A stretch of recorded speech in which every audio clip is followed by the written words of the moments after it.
ಎಲ್ಲರಿಗೂ ನಮಸ್ಕಾರ. ಒಂದಷ್ಟು ಹಳ್ಳಿ ಮಾತುಗಳ ಕುರಿತು ಮಾತಾಡೋಣ. ಕಾಲವಲ್ಲದ ಕಾಲದಲ್ಲಿ ಮೂಲದ ಮಳೆ ಬಂತಂತೆ.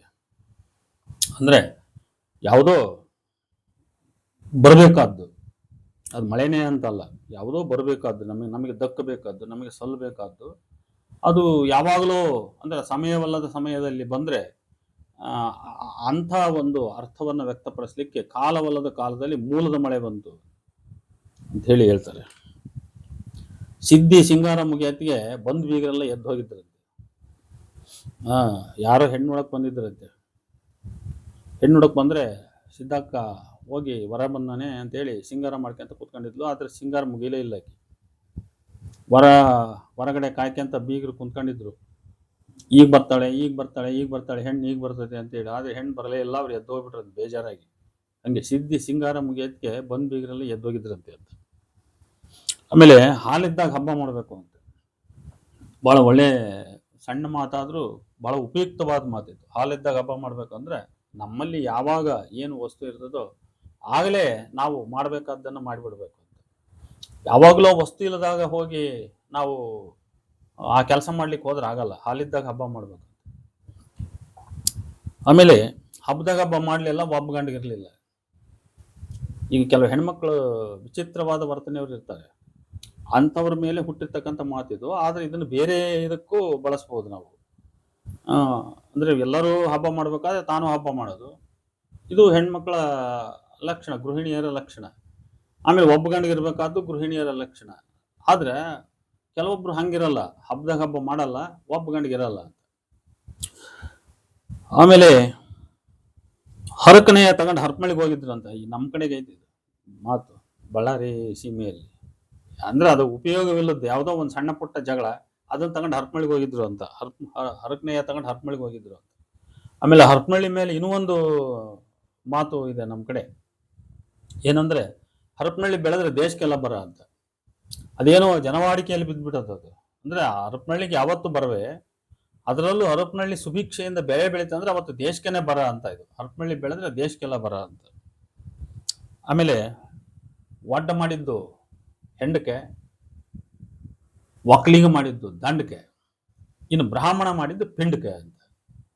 ನಾನು ಒಂದು ಅಂಗಡಿಯಲ್ಲಿ ಹೇಳ್ತಾ ಇದ್ದೆ, ಯಾರೋ ಶೆಟ್ರು ಕೊಟ್ಟಾಗ ಮಾತಾಡ್ತಾ, ಏನ್ ಬಿಡ್ರಿ ಒಕ್ಕಲ್ತನಗಳಲ್ಲಿ ಏನು ಉಳಿತೈತೆ, ಅದೇನೋ ಗಾದೆ ಮಾತೈತೆ, ಒಕ್ಕಲಿಗೆ ಮಾಡಿದ್ದು ದಂಡಕ್ಕೆ, ಒಡ್ಡ ಮಾಡಿದ್ದು ಹೆಂಡಕ್ಕೆ ಅಂತ. ಹಿಂದೆ ಒಬ್ರು ಬ್ರಾಹ್ಮಣ ನಿಂತ್ಕೊಂಡಿದ್ದ, ಆತ ಈ ಮಾತು ಸೇರಿಸ್ದ, ಬ್ರಾಹ್ಮಣ ಮಾಡಿದ್ ಪಿಂಡಕ್ಕೆ ಅಂತಂದು. ನನಗೆ ಆಶ್ಚರ್ಯ ಆತ. ತಿರುಗಿ ನೋಡಿದೆ ಬೆಕ್ಕಸ ಬೆರಗಾಗಿ. ಆಮೇಲೆ ಒಡವಿ ಕೊಡು ಅಂದ್ರೆ ಮೊದ್ಲಿಂಗಿತ್ತು ಗುರುಗುಟ್ಟಿದ್ಲಂತೆ. ಈಗ ಮದುವಣಿಗಿತ್ತಿ ಮಾಡ್ಬೇಕಾದ್ರೆ ಕೆಲವೊಮ್ಮೆ ಅವ್ರ ಮನೆಯಲ್ಲೇ ಇಲ್ಲದ ಒಡವೆಗಳನ್ನು ಬೇರೆಯವ್ರ ಮನೆಯಿಂದ ಅಥವಾ ಬೇರೆ ಯಾರವೋ ಇಸ್ಕೊಂಬಂದು ಮದುಮಗಳು ಚಂದ ಕಾಣಲಿ ಅಂತ ಶೃಂಗಾರ ಮಾಡಿರ್ತಾರೆ. ಆ ನಕ್ಲೇಸ್ ಒಬ್ಬರ ಹತ್ರ, ಡಾಬ್ ಒಬ್ಬರ ಹತ್ರ, ಇನ್ನೊಂದು ಯಾರ್ಯಾರೋ ಇನ್ನೊಂದು ಒಬ್ಬರ ಹತ್ರ ವಂಕಿ ಏನೇನು ಹೇಳ್ತಾರೆ ಅವರು. ಆದ್ರೆ ಅವೆಲ್ಲ ಮದುಮಗಳು ಆಯ್ತು, ಮದುವೆ ಆಯ್ತು, ಅವ್ರವ್ರು ಬಿಚ್ಕೊಡ ಬಂದು ಆಕೆ ಗುರುಗುರು ಅನ್ನೋಕೈತೆ. ಯಾಕಂದ್ರೆ ಪಾಪ ಉಟ್ಕೊಂಡು ಚಂದ ಮೆರ್ಕೊಂಡ್ಬಿಟ್ಲ. ಹಂಗಾಗಿ ಆಮೇಲೆ ನಾಚಿಗೆಟ್ ಅಳಿಯ ನಾಗರ ಪಂಚಮಿಗೆ ಬಂದಂತ. ನಾಚಿಗೆಟ್ ಅಳಿಯ ನಾಗರ ಪಂಚಮಿಗೆ ಬಂದ ಅಂತ ಇದಾಗಲೇ ಒಮ್ಮೆ ಹೇಳಿದ್ದೆ ಅನಿಸ್ತದೆ. ಆಮೇಲೆ ಬೇಲಿ ಎದ್ದು ಹೊಲ ಮೇದ್ರೆ ಅದನ್ನ ಬೆಳೆ ರಕ್ಷಣೆ ಮಾಡಾರೆ ಯಾರು ಹೇಳ್ರಿ. ಇದು ಬಹಳ ಮಾರ್ಮಿಕವಾದ ಅರ್ಥವುಳ್ಳಂಥದ್ದು.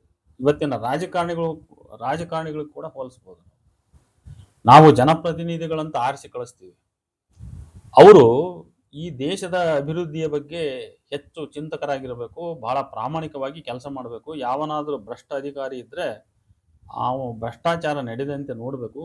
ನಾವು ಪ್ರಜೆಗಳು ಕಟ್ಟಿದ ಟ್ಯಾಕ್ಸ್ ಕರೆಕ್ಟ್ ಆಗಿ ನಮ್ಮ ಜನಗಳಿಗೆ ಮುಟ್ಟುವಂತೆ ನೋಡ್ಕೋಬೇಕು.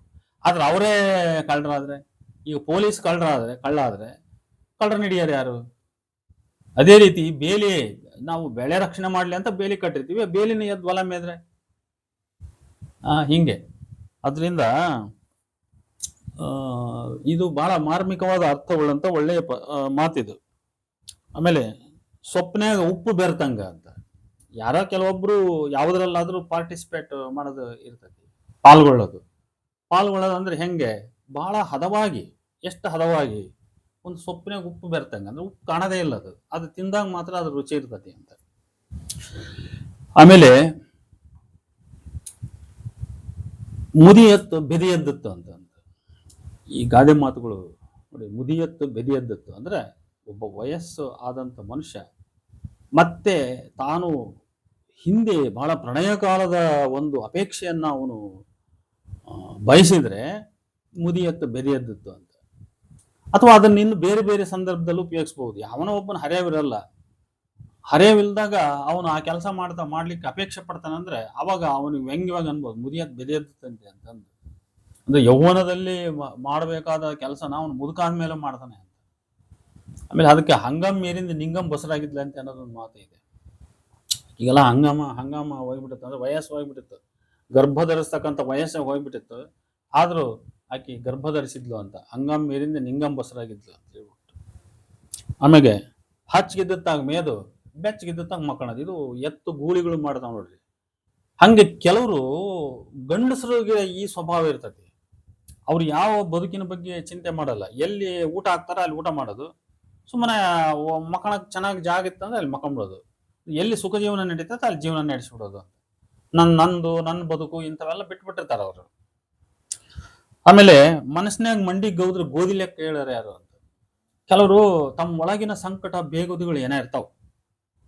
100 ಜನ ಬಂದು ಕೇಳಿದ್ರೆ ಅದು ಏನು ಹೇಳ ಮರೆಯ ನಿಂದು ಮನಸ್ಸಿನಾಗ, ಯಾಕೆ ಸುಮ್ಮನೆ ಕೊರಗ್ತಿ, ಏನ್ ಸಮಸ್ಯೆ, ಬೇರೆ ಏನಾರು ನಿನಗೆ ಅಂದ್ರೆ ಹೇಳು ಅಂದ್ರೆ ಅವ್ರು ಏನು ಹೇಳೋದಿಲ್ಲ. ಅವರು ಮತ್ತೆ ಹೇಳಿದ್ರೆ ಅವ್ರಿಗೆ ಪರಿಹಾರ ಕಂಡುಕೊಡೋದು ಹೆಂಗೆ, ಕಷ್ಟ.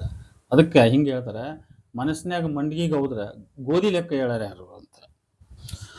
ಆಮೇಲೆ ಕೋತಿ ತಾನ್ ಕೆಡೋದಲ್ದರೆ ಒಣ ಕೆಡ್ಸಿತ್ತಂತೆ. ಇದು ಸಾಕಷ್ಟು ಪಾಪ್ಯುಲರ್ ಆದ ಮಾತು ಇದು. ಕೆಲವರು ಒಂದು ತರ ಸ್ಯಾಡಿಸ್ಟ್ ಬುದ್ಧಿ ಇರ್ತೈತಿ. ಅಂದ್ರೆ ಅವರೂ ಸರಿಯಾಗಿರಲ್ಲ, ಇನ್ನೊಬ್ರನ್ನೂ ಸರಿಯಾಗಿರಕ್ ಬಿಡಲ್ಲ. ಅವರೂ ಸರಿಯಾಗಿರಲ್ಲ, ಇನ್ನೊಬ್ರನ್ನೂ ಸರಿಯಾಗಿ ಇರಕ್ ಬಿಡಲ್ಲ. ಇದಕ್ಕೆ ಅಡಿಷನಲ್ ಆಗಿ ಇನ್ನೊಂದು ಗಾದೆ ಮಾತೈತಿ. ತಾನು ಕುಡಿಯೋ ಬೊಗಸೆ ನೀರಿಗೆ ಸಮುದ್ರ ವಿಷ ಮಾಡಿದ್ರಂತೆ, ಅಥವಾ ಸಮುದ್ರ ಕಲಕ್ ಮಾಡಿದ್ರಂತೆ. ನಾನು ಕುಡಿಯೋದು ಒಂದು ಬೊಗಸೆ ನೀರು, ಅಷ್ಟು ಬೊಗಸೆ ನೀರು ಕುಡ್ಕೊಂಡು ಹೋಗ್ಬಿಟ್ರೆ ಆಯ್ತಪ್ಪ, ಸಮುದ್ರ ತನ್ನ ಪಾಡಿ ತಾನು ಚೆನ್ನಾಗಿರ್ಲಿ. ಅಲ್ಲ, ಸಮುದ್ರ ಕೆಡಿಸೋದು.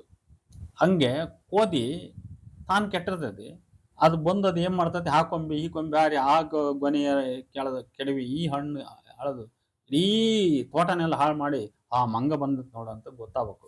ಅಷ್ಟು ಮಾಡಿ ಹೋಗ್ಬಿಡ್ತದೆ. ಅದು ಕೇಡ್ಮಾರಿ ಬುದ್ಧಿ ಅಂತ. ತಾಮ್ರ ದುಡ್ಡು ತಾಯಿ ಮಕ್ಕಳನ್ನ ಅಗಳಿಸಿತ್ತಂತೆ.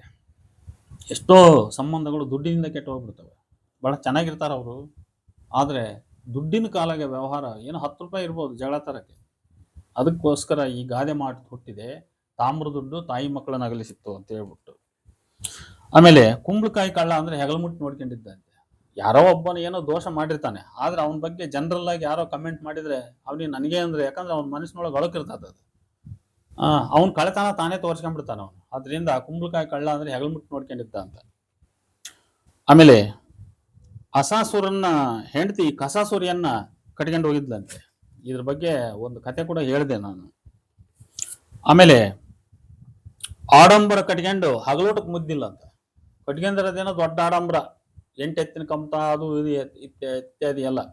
ಆದ್ರೆ ಹಗಲೋಟಕ್ಕೆ ಮುದ್ದಿಲ್ಲ ಅಂದ್ರೆ ಆ ಮನುಷ್ಯ ಜೀವನ ಮಾಡೋದಾದ್ರೆ ಅದಕ್ಕೆ, ದುಡಿಯೋದಾದ್ರೆ ಅದಕ್ಕೆ, ದುಡಿಯೋದೇ ಅನ್ನಕ್ಕೆ. ನಾವ್ ಎಷ್ಟೆಲ್ಲ ಪಡಿಪಾಟ್ಲು ಪಟ್ಟರು ಕೂಡ ಹೊಟ್ಟೆಗೆ ಅನ್ನ ಇಲ್ಲದೆ ಹೋದ್ರೆ ಮಾಡಿದ್ದೆಲ್ಲ ವ್ಯರ್ಥ. ಹಂಗಾಗಿ ಅದೆಂತ ಆಡಂಬರ ಕಟ್ಕೊಂಡ್ರು ಕೂಡ ಹಗಲೋಟಕ್ಕೆ ಮುದ್ದಿಲ್ಲ ಅಂತ. ಆಮೇಲೆ ಸಮುದ್ರ ಆಗಿದ್ದು ಉಪ್ಪಿಗೆ ಬರ ಅಂದದ್ರಂತೆ.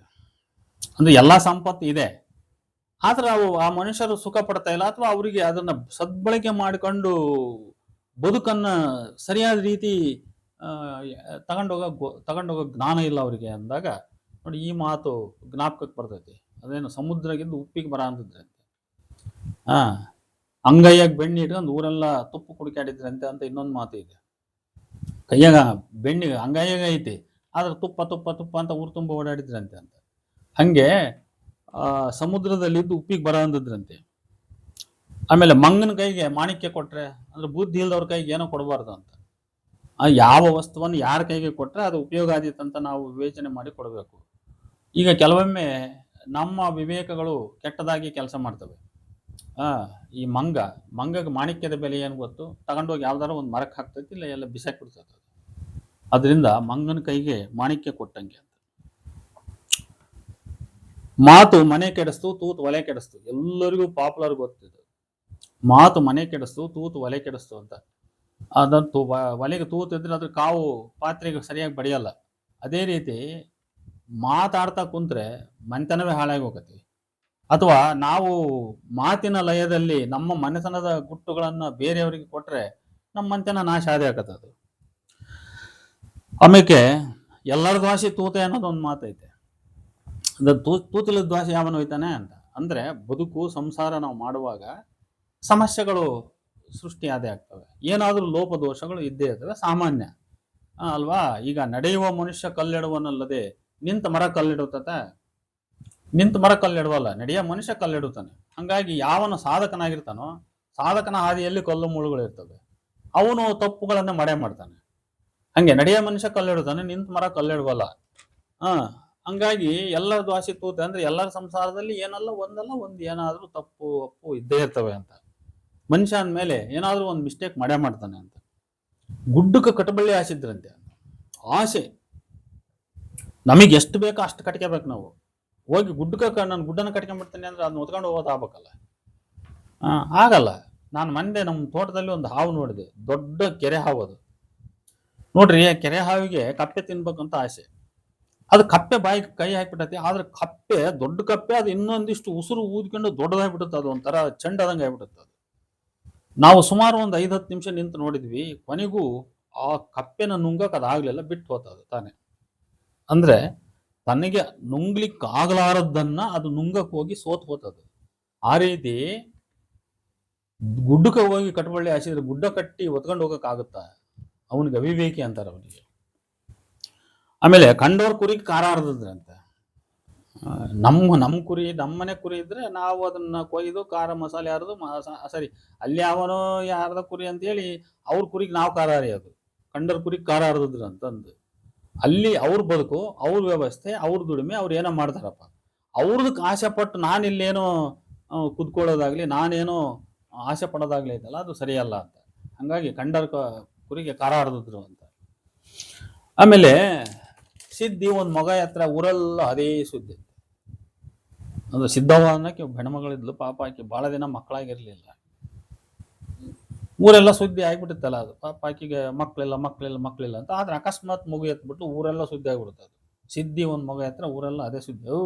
ಸಿದ್ಧ ಹೊಡೆದಾಳಂತೆ ಕೇರಿ ತುಂಬೋದು. ಬಡವರು ಊಟ ಚಂದ, ದವಳೆಯರ ಮಾತು ಚಂದ ಅಂತ. ಇದು ಶ್ರೀಮಂತ ಮತ್ತು ಬಡವರ ನಡುವಿನ ಒಂದು ಸಂಬಂಧ. ಬಡವರು ಅವ್ರ ಮನೆಯಲ್ಲಿ ಚಟ್ನಿ ರೊಟ್ಟಿ ತಿನ್ಲಿ, ಅವ್ರು ಏನೇ ಮಾಡಲಿ, ಇನ್ನೊಬ್ಬರನ್ನ ಕರೆದು ಪ್ರೀತಿಯಿಂದ ಊಟಕ್ಕಿರ್ತಕ್ಕಂಥ ಒಂದು ಸ್ವಭಾವ ಅವ್ರಿಗೆ ಇರ್ತತಿ. ಆಮೇಲೆ ಅವರು ಇದ್ದದ್ದನ್ನೇ ರುಚಿಕಟ್ಟಾಗಿ ಮಾಡಿ ನೀಡುವ ಅತಿಥಿಗಳು ಬಂದಾರ ಅನ್ನೋ ಒಂದು ಗುಣ ಕೂಡ ಇರ್ತೈತೆ ಅವ್ರಿಗೆ. ಹಂಗಾಗಿ ಬಡವರು ಊಟ ಚಂದ, ದವಳೆಯರ ಮಾತು ಚಂದ ಅಂತ. ಅವ್ರು ಏನಾದರೂ ಹೊರಬಾಗ್ಲ ನಿಲ್ಲಿಸಿ ನಯವಾಗಿ ನುಣ್ಣಾಗಿ ಮಾತಾಡಿ ಕಳಿಸ್ತಾರೆ, ಆದ್ರೆ ಅವರು ಊಟಕ್ಕೆ ಇಡೋರಲ್ಲ ಅಂತ. ಪಾಪಿ ದೊಣ್ಣೆ ಪರದೇಶಿಗೆ ಬಿತ್ತಂತ. ಅಂದ್ರೆ ಯಾರಿಗೋ ಬೀಳ್ಬೇಕಾದ ಏಟು ಯಾರಿಗೋ ಹೋಗಿ ಬಿದ್ದ್ಬಿಡ್ತು. ನೋಡಿ, ಕೆಲವೊಮ್ಮೆ ನೋಡ್ತೀವಿ ನಾವು, ಯಾರದೋ ತಪ್ಪಿ ಯಾರೋ ಸತ್ ಬಿಡ್ತಾರೆ, ಯಾರಿಗೋ ಹೊಡೆದು ಬಿದ್ದ್ಬಿಡ್ತದೆ ಅದು. ಹಂಗ ಪಾಪಿ ದೊಣ್ಣೆ ಪರದೇಶಿಗೆ ಬಿತ್ತು ಅಂತ. ಆಮೇಲೆ ಬೀದಿ ಧೂಳ ತಗೊಂಡು ಮೈ ಮೇಲೆ ಹೇಳ್ಕೊಂಡಿದ್ರಂತೆ. ಕೆಲವ್ರು ಸುಮ್ಮನೆ ಇರೋದಿಲ್ಲ. ಕೆಲವು ದಾರ್ಯ ನಡೀತಿರ್ತಾವ, ಏನೇನೋ 100 ನಡೀತಾವ, 1000 ನಡೀತಾವ. ಆದ್ರೆ ನಮ್ಮ ಪಾಡಿಗೆ ನಾವು ಸುಮ್ಮನೆ ನಮಗೆ ತಾಪತ್ರಯಗಳು ಬರಲ್ಲ. ಆದ್ರೆ ಅದನ್ನ ನಾವೇನೋ ಮಾಡ್ಲಿಕ್ಕೆ ಹೋದ್ರೆ ಆ ಜಗಳ ನಮ್ಮ ಮೈ ಮೇಲೆ ಬರ್ತದೆ. ಆ ಬೀದಿ ಧೂಳ ಮೈ ಮೇಲೆ ಹೇಳ್ಕೊಂಡಿದ್ರಂತೆ ಅಂತ. ಆಮೇಲೆ ಸುಮ್ಮನಿರ್ಲಾರ್ದ ಮೈಗೆ ಇರುವೆ ಬಿಟ್ಕೊಂಡಿದ್ರು ಅಂತ. ಅವ್ರು ಸುಮ್ಮನಿದ್ರೆ ನೆಮ್ಮದಿಯಾಗಿರ್ತೈತಿ. ಸುಮ್ಮನೆ ಅದು ಇದು ಮಾತಾಡಕ್ ಹೋಗಿ ಕೆದಕಿ ಯಾರ್ದೋ ಜಗಳ ತಗೊಂಡು ತಮ್ಮ ಮೈ ಮೇಲೆ ಹಾಕೊಂಡ್ಬಿಡೋದು, ಅಥವಾ ಯಾವುದೋ ಒಂದು ಒಳ್ಳೆ ಸಮಸ್ಯೆ ತಮ್ಮ ಮೈ ಮೇಲೆ ಹೇಳ್ಕೊಂಡ್ಬಿಡೋದು ಅಂತ. ಆಮೇಲೆ ಗಾಯದ ಮೇಲೆ ಬರೆ ಎಳ್ದದ್ರಂತೆ. ಮೊದ್ಲೇ ಗಾಯ ಆಗಿರ್ತೈತ್ರಿ. ಗಾಯದ ಮೇಲೆ ಹೋಗಿ ಬರೆ ಎಳೆದ್ರೆ ಇನ್ನಷ್ಟು ಗಾಯ ಆಗ್ತದೆ ಅದು. ಆ ಕೀತ್ ಬೆರಳಿಗೆ ಉಚ್ಚ ಒಯ್ದಿದ್ರು ಅಂತ ಇನ್ನೊಂದು ಮಾತಿದೆ. ಬೆರಳು ಕೀತ್ ಹೋಗಿರ್ತೈತಿ, ಅದ್ರ ಮೇಲೆ ಉಚ್ಚ ಒಯ್ದ್ರೆ ಇನ್ನಷ್ಟು ಉರಿ ಜಾಸ್ತಿ ಆಗ್ತದೆ ಅದು. ಅದೇ ರೀತಿ ಗಾಯದ ಮೇಲೆ ಬರೆ ಎಳೆದ್ರೆ ಅಂದ್ರೆ ಸಮಸ್ಯೆ ಮೇಲೆ ಸಮಸ್ಯೆ ತಂದಿಡೋದಂತ ಅರ್ಥ. ಈ ಮಾತುಗಳ ವಾಚಾರ್ಥ ಏನಂದ್ರೆ, ಒಂದ್ ಸಮಸ್ಯೆ ಆಗ್ಲೇ ಇರ್ತದಪ್ಪ ಮನುಷ್ಯನಿಗೆ, ಅದ್ರ ಮೇಲೆ ಇನ್ನೊಂದು ತಂದು ಹೇಳಿದ್ರೆ, ಮನೆಯಲ್ಲಿ ಅನ್ನಕ್ಕೆ ಕೊರತೆ ಇದ್ದಾಗ ಇನ್ನೊಬ್ಬ ಮಗ ಹೋದ, ಇನ್ನೊಂದು ಯಾರ್ದ ಕಳ್ತನ ಮಾಡಿ ಅಪರಾಧ ಮಾಡಿದ, ಇನ್ನೊಂದು ಮತ್ತೊಂದು ತಂದ ಅಂದ್ರೆ ಅದನ್ನೆಲ್ಲ ನಿಭಾಯಿಸೋದು ಹೆಂಗೆ? ಹಂಗೆ ಈ ಮಾತುಗಳನ್ನ ಹೆಂಗ ಬೇಕಾದ್ರೆ ಅರ್ಥ ಮಾಡ್ಕೋಬಹುದು ನಾವು. ಅವುಗಳನ್ನ ಸಂದರ್ಭಾನುಸಾರ ಬೇರೆ ಬೇರೆ ಇವಕ್ಕೆ. ಈಗ ಒಬ್ಬ ಮನುಷ್ಯನಿಗೆ ಒಂದು ಕಷ್ಟ ಇದ್ದಾಗ ಇನ್ನೂ 100 ಕಷ್ಟಗಳು ಬಂದ್ರೆ ಗಾಯದ ಮೇಲೆ ಬರೆ ಎಳೆದ್ರಂತೆ ಅಂತ. ಆಮೇಲೆ ನೆಚ್ಚಿದ ಎಮ್ಮೆ ಕ್ವಾಣ ನೀತಂತೆ. ಅಂದ್ರೆ ನಾವು ಯಾವುದೋ ಒಂದು ಅಪೇಕ್ಷೆ ಇಟ್ಕೊಂಡಿರ್ತೀವಿ ನಾವು, ಆ ಮನುಷ್ಯನಿಂದ ನಮ್ಗೆ ಹಿಂಗಾಕತಿ ಅಂತ ಹೇಳ್ಬಿಟ್ಟು. ಆದ್ರೆ ಅದು ಹಂಗಾಗಲ್ಲ. ನಮ್ಮ ಎಕ್ಸ್ಪೆಕ್ಟೇಷನ್ ಫೇಲ್ ಆಗಿಬಿಡ್ತದೆ, ಅದಕ್ಕೆ ಅಪೋಸಿಟ್ ರಿಸಲ್ಟ್ ಬಂದ್ಬಿಡ್ತದೆ ಅದು. ಹಂಗಾಗಿ ನೆಚ್ಚಿದ ಎಮ್ಮೆ ಕ್ವಾಣ ನೀತ್ ಅಂತ ನಾವು ಅದು ಹೆಣ್ಗರ ಆಗ್ತದೆ ಬಿಡು ಅಂತ ಅನ್ಕೊಂಡಿದ್ವಿ. ನಮಗೂ ಮುಂದೆ ಇನ್ನೊಂದು ಎಮ್ಮೆ ಆಕತಿ, ನಮ್ದು ಮನ್ಯಾಗ ಹೈನಿನ ಸಮಸ್ಯೆ ತಪ್ತತಿ ಅಂತ. ಆದ್ರೆ ಹೋಗಿ ಹೋಗಿ ಅದು ಕ್ವಾಣನ ಹಾಕಿಬಿಡ್ತು ಅಂತ. ಬಗಸಿ ಬಾಳೆಹಣ್ಣು ತಿಂದ್ರೆ ಅದೇನೋ ಬಾಯ ಬಂದಿದ್ವಂತೆ. ಅದನ್ನ ವಾಚ್ಯ ಶಬ್ದ ಆಗಾಗಿ ನಾ ಹೇಳಲ್ಲ, ಅದು ನಿಮ್ಗೆ ಗೊತ್ತಾಗುತ್ತೆ. ಅದು ಭಾಳ ಅಪೇಕ್ಷೆಯಿಂದ ಬಾಳೆಹಣ್ಣು ಅಂತ ಬಾಯಿಗೆ ಇಟ್ಕೊಂಡ್ರೆ ಒಳಗೆ ಏನೋ ಬಾಯಿಗೆ ಬಂದ್ಬಿಡ್ತು ಅಂತ. ಆಮೇಲೆ ಬಡಾಯಿ ಮಾತ್ರ ಕಡಾಯಿ ಗಾತ್ರ, ಅಡಕಲ್ ಸ್ವಾರ್ಯಾಗ ಸೇರು ಜೋಳ ಇದ್ದಿಲ್ಲಂತೆ. ಬಡಾಯಿ ಮಾತ್ರ ದೊಡ್ಡದು, ಹೇಳ್ಕೊಂಡ ನೋಡಿದ್ರೆ ಬಹಳ ದೊಡ್ಡ ಗೌಡ್ರು ಇವರು. ಆದ್ರೆ ಒಳಗಡೆ ಹೋಗಿ ನೋಡಿದ್ರೆ ಅಡಕಲ್ ಸ್ವಾರ್ಯಾಗ ಸೇರ್ ಜೋಳ ಇಲ್ಲ. ಯಾರನ್ನು ಬಂದ್ರೆ ಒಂದು ತುತ್ತು ಕೂಳಾಕಿಲ್ಲ. ಒಬ್ಬ ಬಡಾಯಿ ಮನುಷ್ಯ ಇದ್ದಂತ, ಒಬ್ಬ ಅಜ್ಜ, ದೊಡ್ಡ ಮಂತನ ಹಿಂದಕ್ಕೆಲ್ಲ ಅವ್ರ ಅಪ್ಪನ ಕಾಲಕ್ಕೆ ಅಜ್ಜ ಕಾಲಕ್ಕೆ ಭಾರಿ ನಡೆದಿತ್ತು. ಆದ್ರೆ ಈ ಮನುಷ್ಯನ ಕಾಲಕ್ಕೆ ಅದು ಬಿದ್ದೋಯ್ತು. ಆದ್ರೆ ಬಡಾಯಿ ಮಾತ್ರ ಹೊರಗಡೆ ತೋರ್ಸ್ಕೋಬೇಕಲ್ಲ. ನೋಡ್ರಿ ಅವಜ್ಜ ಏನ್ ಮಾಡೋಣಂತೆ ಅಂದ್ರೆ, ಅವ್ರ ಮನ್ಯಾಗ ನಿಜವಾಗ್ಲೂ ಮಾಡ್ತದ ನವಣಕ್ಕಿ ಅನ್ನ. ಅವತ್ತಿನ ಕಾಲಕ್ಕೆ ನವಣಕ್ಕಿ ಅನ್ನ ಉಣ್ಣಾರಂದ್ರೆ ಸುಮಾರು, ನೆಲ್ಲಕ್ಕಿ ಅನ್ನ ಉಣ್ಣಾರಂದ್ರೆ ಶ್ರೀಮಂತರು. ಅದಕ್ಕೆ ಅವಜ್ಜ ಏನ್ ಮಾಡೋಣಂತ, ಸೊಸಿಗೆ ತಾನು ಊಟಕ್ಕೆ ಕುಂತ್ರೆ ಒಂದು 2 ಅಗಳು, ಒಂದು 3-4 ಅಕ್ಕಿ ಒಂದು ಸಣ್ಣ ಕಪ್ಪಿನಾಗ ಹಾಕಿ ಅದನ್ನ ಒಲಿ ಕೆಂಡದಾಗ ಇಟ್ಟರ. ಇವಜ್ಜ ಊಟ ಮಾಡತ್ತಿಗೆ ಅಕ್ಕಿ ಅದು ಬೆಂದದ ಅಲ್ಲಿ ಅನ್ನ ಆಗಿರ್ತದ. ಅವಜ್ಜ ನವಣಕ್ಕಿ ಅನ್ನ ಇನ್ನೇನ ಮನೆಗಿದ್ದದ್ದು ಒಟ್ಟು ಮಜ್ಜಿಗೆ ಉಪ್ಪಿನಕಾಯಿ ಆತದ ತಿಂದು ಲಾಸ್ಟ್ ಎದ್ದು ಇನ್ನು ಹೊರಗಡೆ ಹೋಗ್ಬೇಕಾದ್ರೆ ಅವಜ್ಜಗೆ ದೊಡ್ಡ ದೊಡ್ಡ ಗಲ್ಲಿ ಮೀಸಿದ್ವು ಅಂತ. ಗಲ್ಲಿ ಮೀಸಿ ಅವಜ್ಜ ಏನ್ ಮಾಡೋಣಂತ, ಆ ಮೀಸಿ ಮೇಲೆ 1-2 ಅನ್ನದ ನೆಲ್ಲಕ್ಕಿ ಅನ್ನದ ಅಗಳು ಇಟ್ಕೊಂಡು ಹೋಗಿ ಅಲ್ಲಿ ಊರ್ ಮುಂದೆ ಆಳದ ಕಟ್ಟಿ ಕುಂದಿರ್ತದ. ಅಲ್ಲಿ ಅಕ್ಕಪಕ್ಕ ಅವ್ರ ಸ್ನೇಹಿತರು ದಿನ ಹೆಂಗ್ ಅವ್ರದ್ದು ಮಿತ್ರ ಮಂಡಳಿ ಇತ್ತು, ಅವ್ರು ಬಂದು ಕುತ್ಕೊಳ್ಳೋರು. ಅವ್ರೆಲ್ಲ ನೋಡಿ, ಯಜಮಾನ ಮೀಸೆ ಮೇಲೆ ಅನ್ನ ಹಂಗೆ ಬಿಟ್ಕೊಂಡ್ ಬಂದಿಯಲ್ಲ ಅಂತ. ಓ, ನಮ್ಮ ತಾಯಿ ನೆಲ್ಲಕ್ಕಿ ಅನ್ನ ಮಾಡಿತ್ತ, ಉಂಡ್ ಬಂದೆ ಅಂತ ಹೇಳಿ ಅವಾಗ ತಕೊಳ್ಳೋಣ. ಅಂದ್ರೆ ನಮ್ಮ ಮನೆಯಲ್ಲಿ ನೆಲ್ಲಕ್ಕಿ ಅನ್ನನೇ ಉಣ್ತೀನಿ ಅನ್ನೋದು ಬೇರೆಯವ್ರಿಗೆ ಗೊತ್ತಾಗಬೇಕು. ಅದಕ್ಕೆ ಅವಜ್ಜ ಈ ಟ್ರಿಕ್ ಬಳಸ್ತದಂತ. ಆಮೇಲೆ ಮಗ ಚೆನ್ನಿಗ ಹೊಲ ಕಣ್ಣಿಗ ಅನ್ನೋ ಗಾದೆ ಮಾತುಗಳು ನೀವು ಕೇಳಿದ್ರಿ. ಮಗ ಚೆನ್ನಿಗ ಅಂದ್ರೆ ಬಹಳ ಚಂದ ಅದ ನೋಡಕ್, ಬಹಳ ಆಕ್ಟಿವ್ ಆಗದಾನ, ಹಂಗದಾನ ಹಿಂಗದಾನ ಹೆಂಗ ಅದಾನ. ಹುಡುಗಿಯರೆಲ್ಲ ಮಳ್ಳಗಂಗ ಅದಾನ, ಗಾಡಿ ಎಕ್ಕೊಂಡ್ ಬರು ತಿರುಗ್ತಾನ. ಆದ್ರೆ ಹೊಲ ಕೆಲಸ ಮಾಡಂಗಿಲ್ಲವ. ಹೊಲ್ದಾಗ ಕಣ್ಣಿಗೆ ಅದನ್ನ ಹೋಗಿ ಕಳೆ ತೆಗಿಯರಿಲ್ಲ ಅದು ಅಂತ. ಆಮೇಲೆ ಕರೆದ್ರೆ ಬಾರದ್ದು ಕೈ ಸನ್ನಿಗೆ ಬಂದಿತ್ತಂತೆ.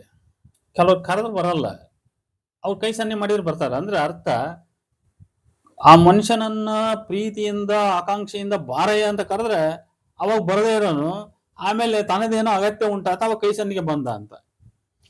ಆಮೇಲೆ ಊರಿಗೆ ಒಕ್ಕಲಲ್ಲ, ಸ್ಮಶಾನಕ್ಕೆ ಹೆಣ ಅಲ್ಲ, ನಿರುಪಯುಕ್ತ ಅಂತ. ಈ ಮನುಷ್ಯ ಆದ್ರೆ ಏನಾದ್ರೂ ಒಂದ್ ಆಗ್ಬೇಕು ಇದರಲ್ಲಿ. ಇಲ್ಲ ಊರಿಗೆ ಒಕ್ಕಲರ ಆಗ್ಬೇಕು, ಇಲ್ಲ ಸ್ಮಶಾನಕ್ಕೆ ಹೆಣಾರ ಆಗ್ಬೇಕು. ಒಕ್ಕಲಾದ್ರೆ ಊರಾಗ ಉಪಯೋಗ ಆಗ್ತದೆ, ಹೆಣಾದ್ರೆ ತಗೊಂಡು ಊತ್ ಬಂದ್ಬಿಡ್ತಾರೆ. ಅವನು ಎರಡಕ್ಕೂ ಅಯೋಗ್ಯನೋ ಅನ್ನಂಗ ಆದ್ರೆ ಅದರಿಂದ ಯಾವ ಪ್ರಯೋಜನವೂ ಕೂಡ ಇಲ್ಲ ಅಂತ. ಆಮೇಲೆ ಎರ್ಕಮ್ಮರ ಸಂಧಿಯಲ್ಲಿ ಡೊಗ್ಗಿದ್ರಂತೆ. ಅಂದ್ರೆ ಇನ್ನೊಬ್ರು ಯಾರೋ ಏನೋ ಮಾಡ್ತಾರ ಅಂದಾಗ ಅವಾಗ ತಮ್ಮದು ತೀರ್ಸ್ಕೊಂಡ್ಬಿಡೋದು. ಯಾರೋ ಹುಲ್ ತರಕ್ ಹೋದ್ರೆ ಅವ್ರು ಸಂಧಿಗೆ ಕುಡ್ಗಲ್ ಇಟ್ಟಿದ್ರಂತೆ, ನಮ್ದು ಒಂಚೂರು ಕೊಯ್ಕೊಂಬ ಅಂತ ಹೇಳ್ಬಿಟ್ಟು. ಹಂಗ ಯಾರೋ ಮೈ ತೊಳ್ಕೊಂತ ಇದ್ರು, ಇವನ್ ಸ್ವಂತ ತಗೊಂಬಂದು ಇವನ್ ತಲೆ ಹರ್ಕೊಳೋದು ಗೊತ್ತಿಲ್ಲ ಇವನಿಗೆ. ಅವ್ರು ನೀರು ತೊಳ್ಕೊಂತ ಅದಾರಲ್ಲ, ಅವ್ರ ಸಂಧಿಯಲ್ಲಿ ಹೋಗಿ ಇವ್ನು ಡೊಗ್ಗಿ ಇವನ್ ತನ್ನ ತಲೆ ತೋರಿಸ್ಕೊಳ್ಳೋದು. ಅಂದ್ರೆ ಯಾರೋ ಇನ್ನೊಬ್ಬರ ಶ್ರಮ ಮಾಡ್ತಾ ಇದಾರಲ್ಲ, ಅದರಲ್ಲಿ ತನ್ನ ಸ್ವಾರ್ಥವನ್ನು ಈಡೇರಿಸ್ಕೊಳ್ಳೋದು ಅಂತ ಅರ್ಥ ಇದು. ಹಂಗಾಗಿ ಎರ್ಕಮ್ಮರ ಸಂಧಿಯಲ್ಲಿ ಡೊಗ್ಗಿದ್ರಂತೆ ಅಂತ.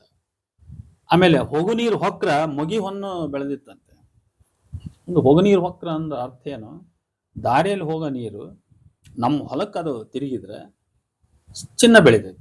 ಅರ್ಥ ಅದು ಎಲ್ಲೆಲ್ಲದು ಹೊಂಡೆಲ್ಲ ಸಂಪತ್ತು ಸಮೃದ್ಧವಾದ ಗೊಬ್ಬರ ಅದು ಇದು ಕಟ್ಕೊಂಬಂದಿರ್ತೈತಿ, ಅದು ನಮ್ಮ ಹೊಲಕ್ಕೆ ಬಂದು ಬಿಡುತ್ತಂದ್ರೆ ಬೆಳಿ ಚೆನ್ನಾಗಿ ಬರ್ತದೆ. ಈ ಮಾತಿನ ಸಂಕೇತಾರ್ಥ ಏನಂದ್ರೆ, ನಮಗೆ ಸಲ್ಲಬಾರದ ಯಾವುದೋ ಒಂದು ಸಂಪತ್ತು ಹೊರಗಿನಿಂದ ಬಂದ್ರೆ, ಅದು ನಿಧಿಯಿಂದ ರೂಪದಲ್ಲಿ ಇರಲಿ, ಬಂಗಾರ ದುಡ್ಡು ಯಾವುದೋ ರೂಪದಲ್ಲಿ ಇರಲಿ, ಅದು ಎಲ್ಲೋ ಹೋಗೋದಪ್ಪ ನಮ್ಮ ಮನೆಗೆ ಬಂದ್ಬಿಡ್ತದೆ ಅಕಸ್ಮಾತ್ ಅದೃಷ್ಟವಶಾತ್. ಅವಾಗ ನಮ್ಮ ಶ್ರೀಮಂತಿಕೆ ಜಾಸ್ತಿ ಆಗಿಬಿಡ್ತದೆ. ಅದು ಇದ್ದಕ್ಕಿದ್ದಂತೆ ನಾವು ನಿನ್ನೆ ತಿರುಕರು ಭಿಕ್ಷುಕರು, ಇವತ್ತು ಲಕ್ಷಾಧೀಶ್ವರರು ಕೋಟ್ಯಾಧೀಶ್ವರರು ಆಗಿಬಿಡ್ತೀವಿ ಅಂತ. ಹಂಗಾಗಿ ಹೋಗು ನೀರು ಹೊಕ್ರ ಮಗಿವನ್ನು ಬೆಳೆದಿತ್ತು ಅಂತ. ಆಮೇಲೆ ನೆಗಡಿ ಅಂತ ಜಡ್ಡಿಲ್ಲ, ಬೂಡಿ ಅಂತ ವಸ್ತಿಲ್ಲ ಅಂತ. ಇದು ಎಲ್ಲರಿಗೂ ಗೊತ್ತು. ನೆಗಡಿ ಸಣ್ಣ ಕಾಯಿಲೆ ನಿಜ, ಆದರೆ ಅದು ಸುಲಭವಾಗಿ ಹೋಗಲ್ಲ. ಬಹಳಷ್ಟು ದಿನಗಟ್ಟಲೆ ಅದು ನಮ್ಮನ್ನ ಕಾಡ್ತಾ ಇರ್ತೈತಿ ಅಂತ. ಇನ್ನು ಮುಂದೆ ಇಷ್ಟಕ್ಕೆ ಸಾಕು ಹಳ್ಳಿ ಮಾತುಗಳು. ಮತ್ತೆ ಮುಂದಿನ ವಿಡಿಯೋದಲ್ಲಿ ಮತ್ತೆ ಕೆಲವನ್ನು ನೋಡೋಣ. ನಮಸ್ಕಾರ.